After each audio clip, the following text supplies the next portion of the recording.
If you want a sure sign that Keir Starmer's honeymoon is already over, it's this. The corporate media has finally decided it's worth reporting on his penchant for accepting valuable gifts from corporate donors.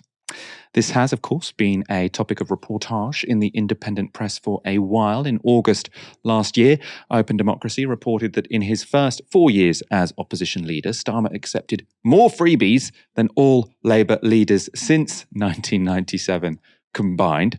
The freebies included days at the races, hospitality at Chelsea and Tottenham matches, tickets to an Adele gig, and 2 separate Coldplay concerts. The junkets were paid for by multimillionaires, gambling giants, online shopping apps, and construction companies. We, of course, picked up that story. But while Starmer was the man of the moment in Westminster, outside independent media, the story just didn't really catch on. Well, this weekend, that's changed. The Sunday Times had a big splash on Starmer breaking rules by not declaring clothes bought for his wife by multimillionaire Lord Ali. So the paper reports this.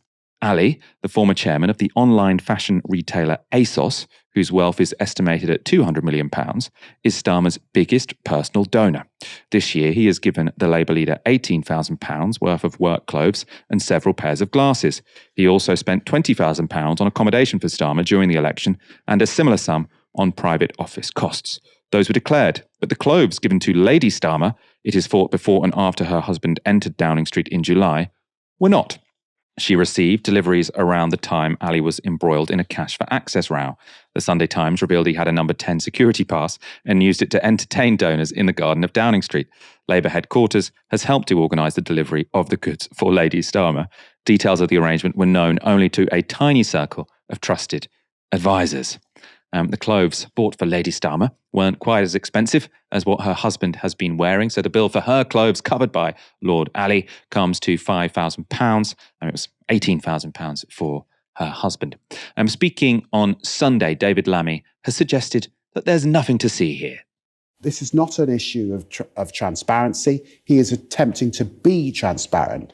The truth is, in our system, I've just come back from the United States, where US presidents and first ladies have a huge budget paid for by the taxpayer so that they look their best on behalf of the US people. We don't have that system over here. The truth is that successive prime ministers, unless you're a billionaire like the last one, do rely on donations, political donations, so they can look their best, both in the hope of representing the country if you're in the opposition, or indeed as Prime Minister. That's the situation. But with respect, the Starmers aren't exactly broke. I mean, he had big senior jobs, was paid very well, paid very well as Prime Minister. I'm not suggesting the Prime Minister is broke, and of course we can have that debate. But the point is this, that successive Prime Ministers want to look their best and their partners for the country.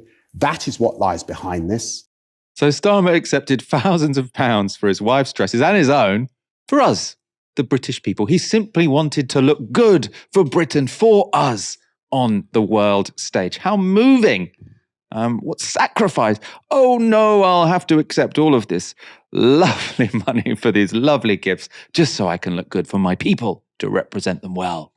We can assume that's also why he accepted junkets to the races, to Adele and Coldplay concerts, and to VIP boxes at Tottenham and Arsenal. It was all for us. He had to be there to represent us, the humble British people. On BBC Politics Live today, Ash Sarkar wasn't impressed.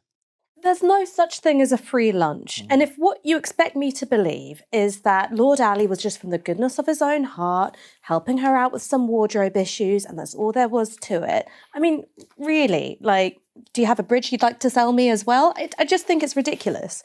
When it was in return for it, well, just show me.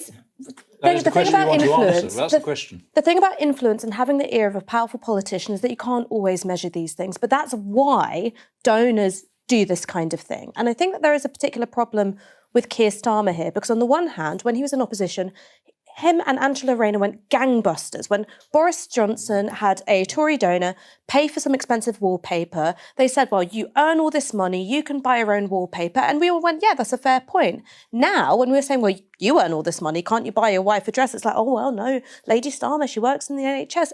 It's beyond belief. And like I said, problem with Keir Starmer, he has accepted more freebies as leader of the opposition than every other Labour leader combined since 1997, right? So if he's doing worse than Tony Blair, Gordon Brown, Ed Miliband and Jeremy Corbyn on that measure, they could go without all those freebies. Why can't he?